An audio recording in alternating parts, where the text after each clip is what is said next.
It's the Real News Network. I'm Sharmini Pires coming to you from Baltimore.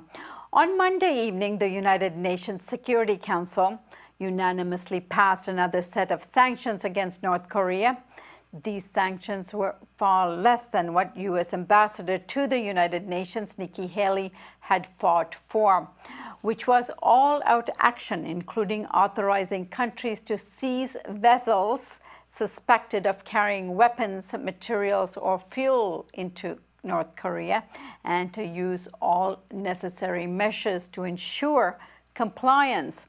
Russia and China, who has veto power at the Security Council, objected to these harsh measures, as did South Korea. So much lesser sanctions were passed on Monday that limit oil exports to North Korea and voluntary inspections of vessels from other countries carrying supplies to North Korea.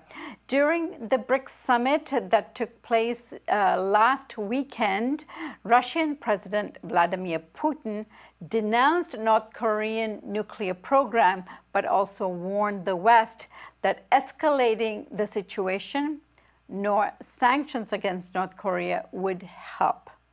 Do you really think that because of imposition of some sanctions, North Korea will abandon its course towards development of weapons of mass destruction?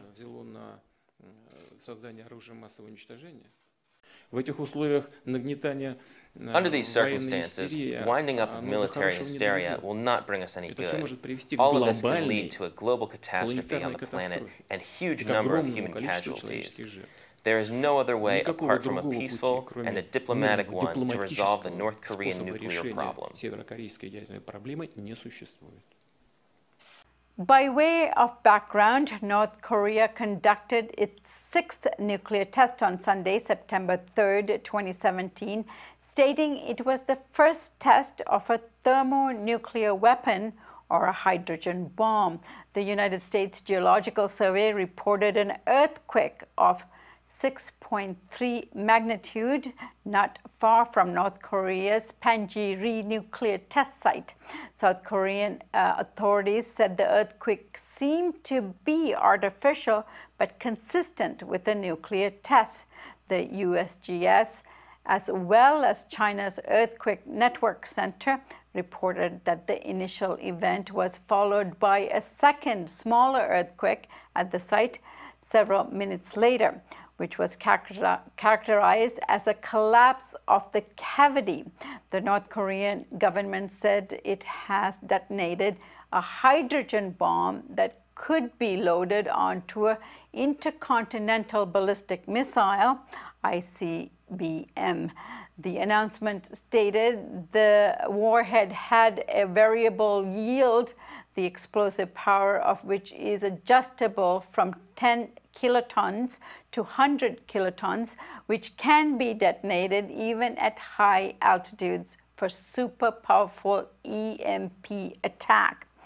A later technical announcement called the device two-stage thermonuclear weapon and stated experimental measurements were fully compatible with the design specifications, and there had been no leakage of radioactive materials from the underground nuclear test. Photographs of North Korean leader Kim Jong-un inspecting a device resembling a thermonuclear weapon warhead were released a few hours before the test. On to talk about this with me is Robert Kelley. He's a veteran of 35 years who worked at the U.S. Department of Energy Nuclear Weapons Complex, most recently at Los Alamos, and managed the centrifuge and plutonium programs at Lawrence Livermore National Laboratory, and later was the director of the Department of Energy Remote Sensing Laboratory, and the which is a premier U.S. nuclear energy response organization. He's also seconded by the U.S. DOE to the IAEA, where he served twice as director of the nuclear inspections in Iraq in 1992 and again in 2001. I state all of that so you are fully aware of the capacity of Robert Kelley to assess the situation we are facing. So thank you so much for joining me, Robert. Good evening.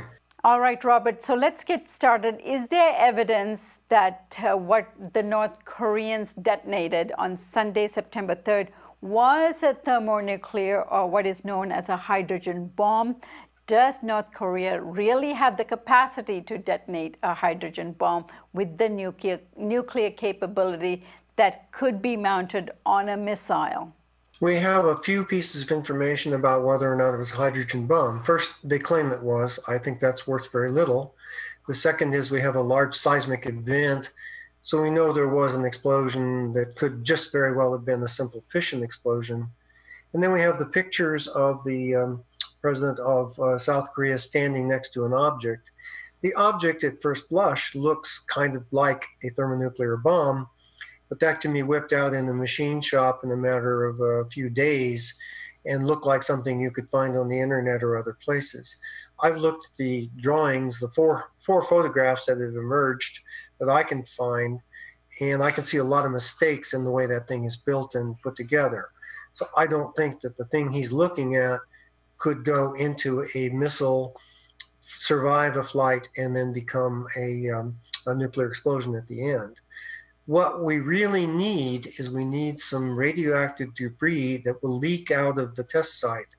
And we have evidence, there is evidence, seismic evidence, that part of the tunnel collapsed after the explosion. That may lead to cracks in the earth and radioactive materials will get out in very small quantities, not serious from a health point of view, but enough that the sniffer planes that fly in the region there can pick it up. If they can collect that radioactive debris, they will know pretty much unequivocally whether it was a hydrogen bomb or not. Until that happens, we're depending on the North Korean news agency to tell us it was, and I put pretty much zero credibility on their statements. Can you provide more details as to how this nuclear explosion took place and what this tells us about their capabilities?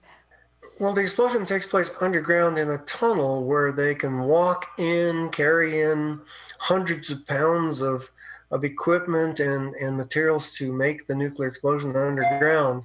So this is a situation where they're just not constrained by the real world of having to build a small weapon that will fit on a missile.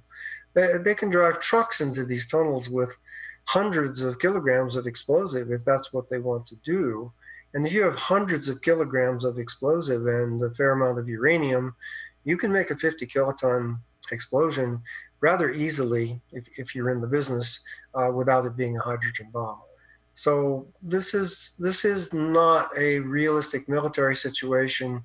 This is a chance for an experiment and also to really try to fool us politically.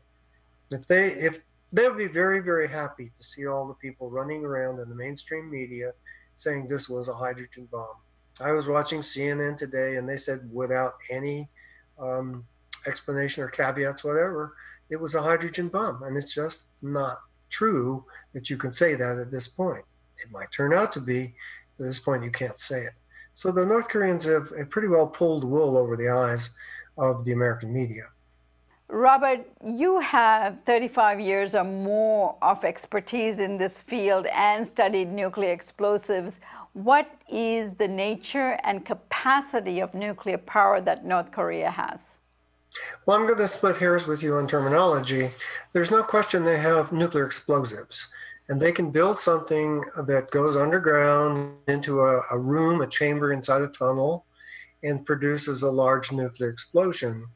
That's fairly easy to do for a state like North Korea when the constraint is to build it in a large room. When you say that this thing is a nuclear weapon, that's a whole different animal, because now the weapon has to be small enough to be delivered on a missile.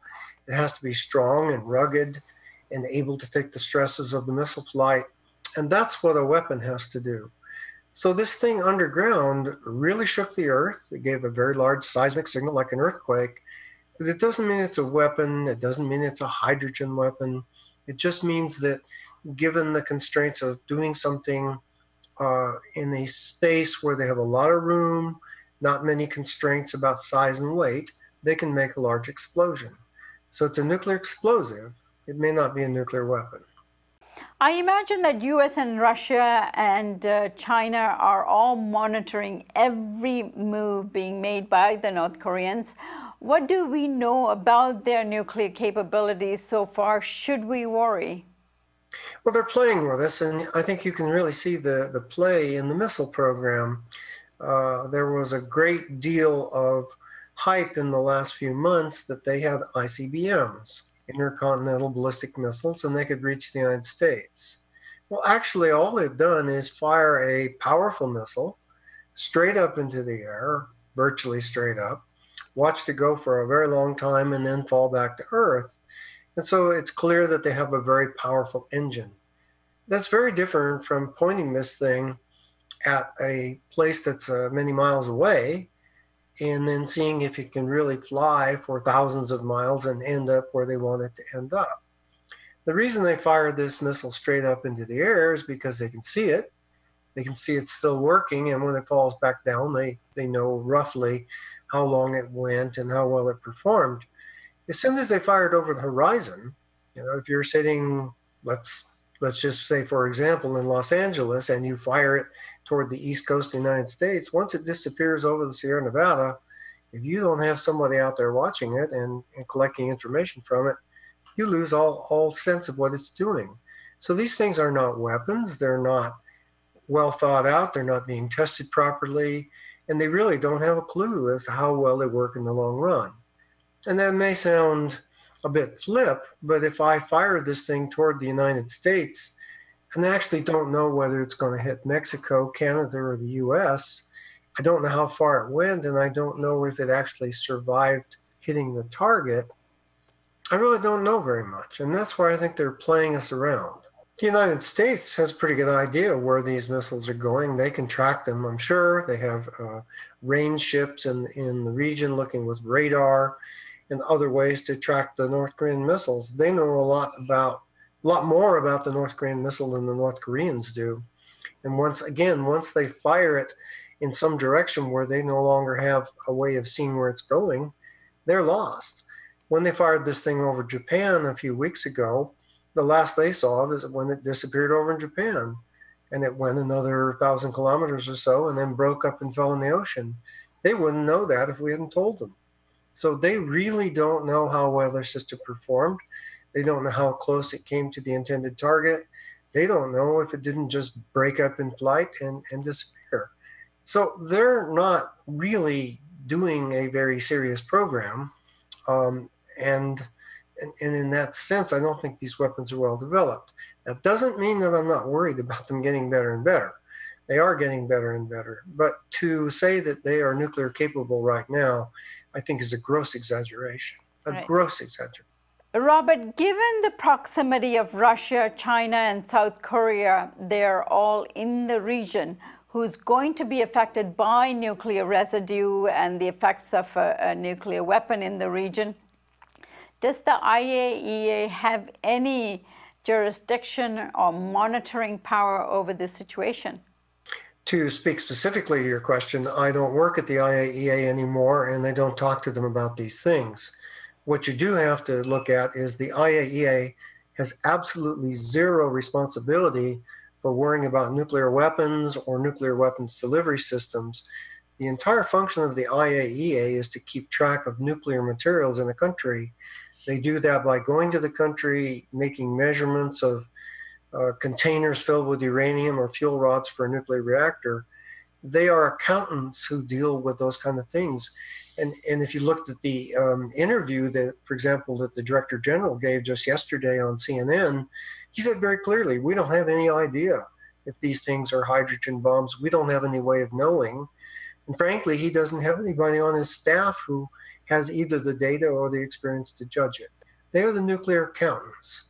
They're worried about how much material a country has. They don't look at weapons at all. Robert, from your experience, can you tell us who is assisting the Security Council to make its determinations to weigh and provide analysis about North Korea's capability and what could be done to deter them?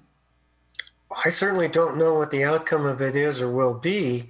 If you look at the people who are on the council, you've got the PERM 5, all of whom have some capability of making judgments about what it is North Korea is doing. You have 10 other members who serve there in kind of an honorary capacity and rotate in and out, and I doubt if they have any meaningful contribution. Probably the most important organization that's supporting the Security Council is the Comprehensive Test Ban Organization in Vienna. They're the ones who are making the measurements of seismic shock. They're the first ones who come out and say there's been a man-made earthquake, if you will, in North Korea, and that they probably have set off another device. They're the ones who will look for radioactive debris to try to see if they can find additional proof that it was a nuclear explosion. You do have to remember that the CTBTO in Vienna is not charged with doing any analysis. Much like the IAEA, they collect a lot of information, and sometimes they can collect it beautifully and have access that other people don't have. But their job is specifically limited by the treaty to provide raw information to the member states and let the member states do the evaluation. So in the case of Nikki Haley, she's giving the US view, and the US view is one of several. Robert, I thank you so much for joining us, and I think everyone would agree here that de-escalating the situation is the best route to go, and I imagine the situation will continue to unfold, and I look forward to having you back.